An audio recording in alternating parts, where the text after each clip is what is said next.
আজকে আমরা আছি রাজেন্দ্রপুর রিসর্ট। কাজ চলছে এদিকে।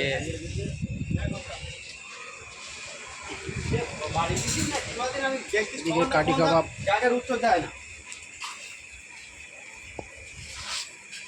এদিকে শশার কাজ চলছে। দাদা দাদা বলছি, আজকে মূলত কত লোকের অ্যারেঞ্জমেন্ট আছে? 400। দাদা মেনু কি আছে? এমনি তো অনেক কিছু আছে স্টলে। কাঠি কাবাব, চিকেন পাকোড়া, কফি, লস্যি, ফুচকা এবং মেনু আছে।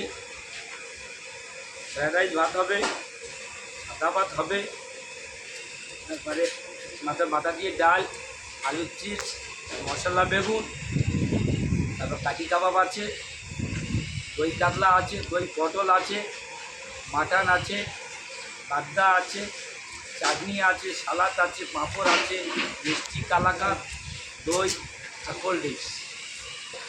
অসংখ্য ধন্যবাদ রানী সাহেবকে। এখানে দেখতেই পাচ্ছেন আমাদের কাজ চলছে, সেই চিত্র সরাসরি দেখতে পাচ্ছেন। দাদা এটা কি হচ্ছে? দই পটল দেখতে পাচ্ছেন, সেই চিত্র সরাসরি এটা দই পটল হচ্ছে।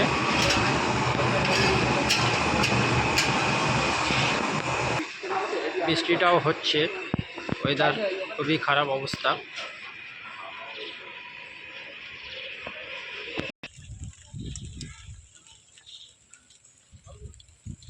পার্কের ভিতরের, এই রিসর্টের ভিতরে